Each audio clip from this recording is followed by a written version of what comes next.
సంతోషపరచును. రెండవదిగా ఇంకొక మాట కూడా ఉంది. బుద్ధిలేని కుమారుడు తన తల్లిని దుఃఖము పుట్టించును.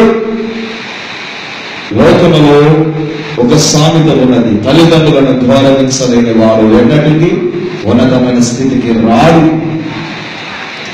వారిని సంతోషపరచలేని బిడ్డలు వారు ఎన్ని కార్యములు చేయనివ్వండి, ఎంత ఉన్నతమైన స్థితిలో ఉండనివ్వండి, వారు నాశనమైపోతారు.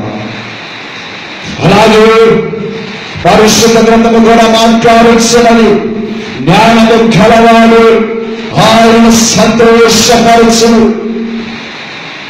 ఎన్నో పర్యాయములు తండ్రి గారు మనకు చెప్పిన ఒక ఉదాహరణ, తప్పిపోయిన కుమారుడు. ఒక వ్యాపారస్తుడు ఉన్నాడు. ఆ ప్రాంతంలో అతడు ఉన్నతమైన వాడు. అయితే అతనికి ఇద్దరు కుమారులు. పెద్ద కుమారుడు తండ్రి మాట ప్రకారం నడిచేవాడు, తండ్రి మాట చెప్పును నడుచుకునేవాడు. రెండవ వాడు చెడు వ్యసనాలకు అలవాటు పడి చెడు మాటలను అంగీకరించి తండ్రి దగ్గరకు వచ్చి అతని ఆస్తి అడిగే విషయం దాకా వచ్చారు.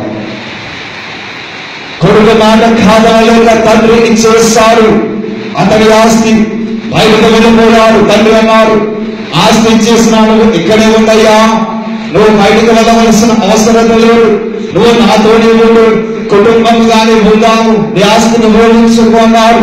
అయినా రెండవ కుమారుడు మాట వినలేదు, వెళ్ళిపోయాడు బయటకు. ఎప్పుడైతే వెళ్ళాడు, ఒక రోజు బానే ఉన్నాడు, మొదటి రోజు సంతోషం